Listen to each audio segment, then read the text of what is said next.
What up, guys? Jason Guyman here with King of Pressure Wash, and tonight I have a special guest on, Mr. Bubbles, and hopefully we will be able to get through this. I shut everything down on my computer so that the only thing is running is the system that this is, and for whatever reason it went kaput, so you might have to watch the first one and we'll just start it all over from the beginning so that way Yep. whoever is done, that is where we will be at.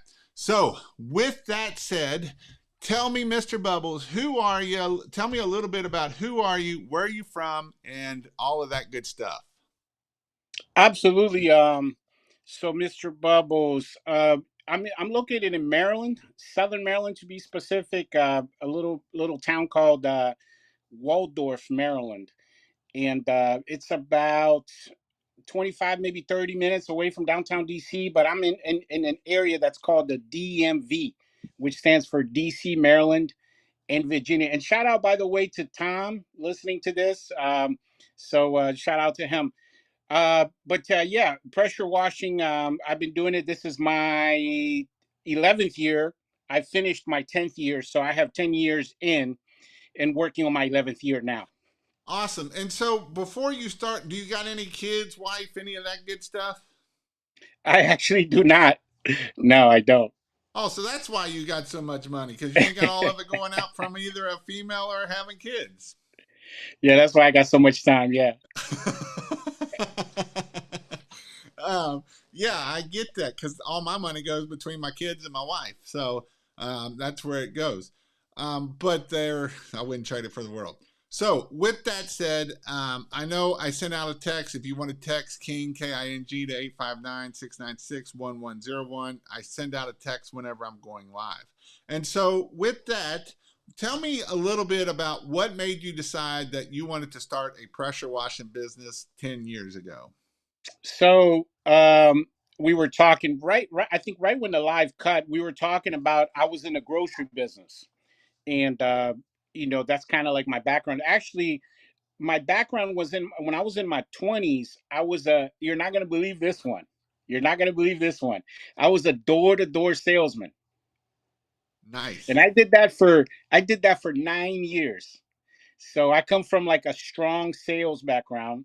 And then when I left that company, sales company, I left that and went to work in a grocery business, kind of, climb my way up the ladder, went from being a grocery manager and overnight manager and blah, blah, blah, all the way to store manager. And when I was a store manager, I was around the 100K. I made an average of about $100,000 a year salary, but like a lot of people in the corporate world, I was unhappy. So So you was a grocery store guy. What made you decide I want to start me a pressure washing business?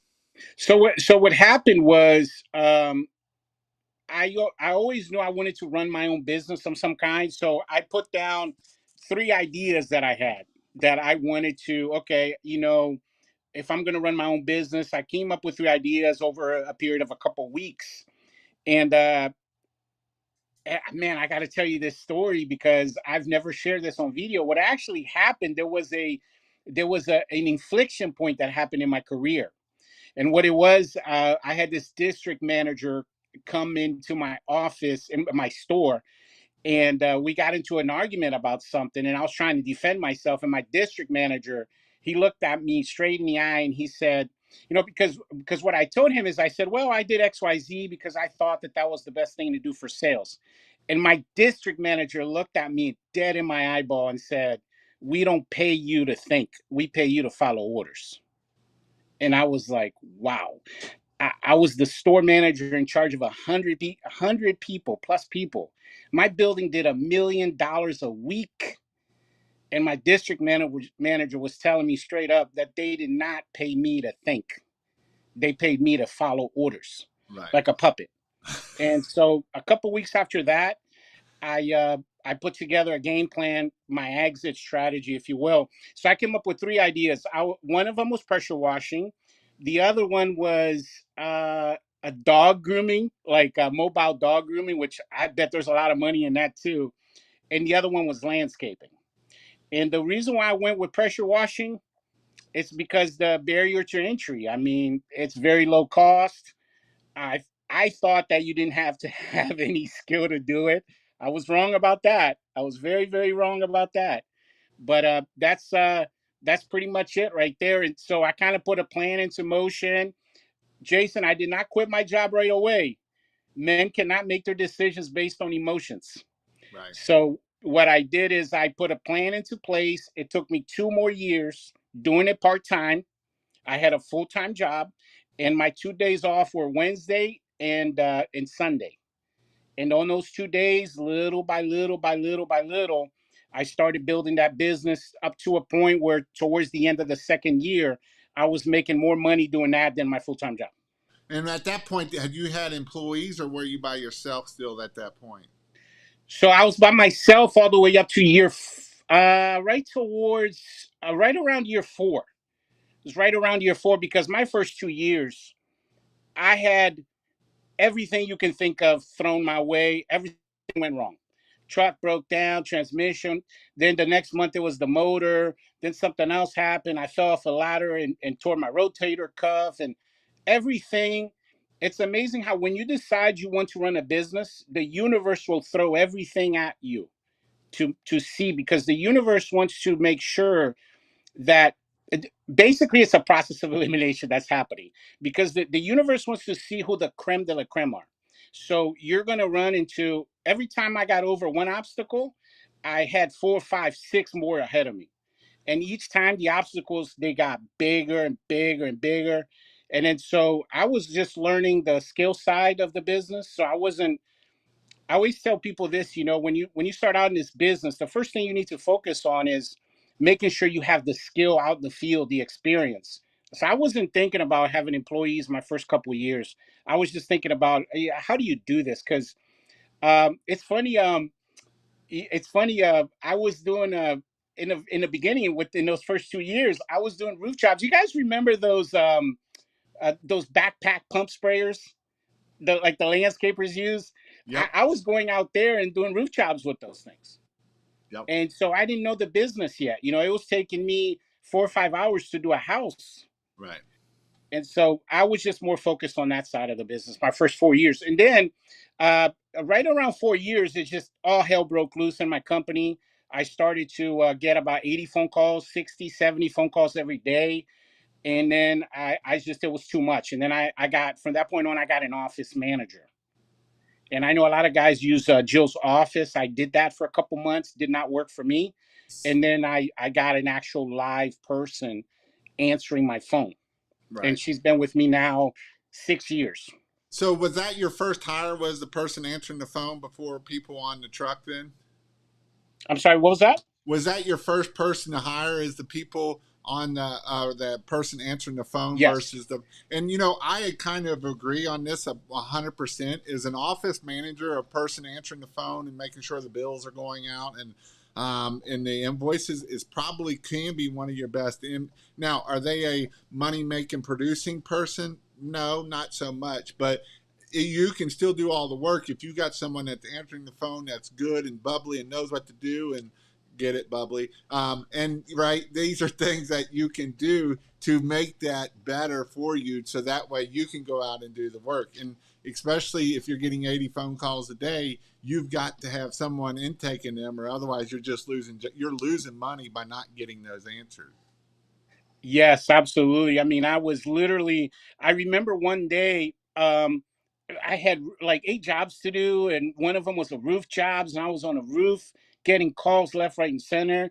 And I turned my phone off. It was too much. So when I got home, I had 87 messages on my phone, and I Now, lost the vast majority of those people. Now, the one thing I love about Mr. Bubbles is he's actually done it, right? I got my business to $1 million a year, did it twice, and I sold it, and I've actually done it. And the thing that I love about Mr. Bubbles is, there is a lot of YouTube gurus, and I know a lot of people listening out here listen to some of these other gurus, and that's all they are gurus. They've never actually done it. So the one reason when I started finding out about Mr. Bubbles, and actually someone had mentioned to me, hey, you need to have Mr. Bubbles on. So then I had to go figure out who Mr. Bubbles was, because I didn't know who I'd seen like your trucks in the past of blowing the bubbles and different things like that.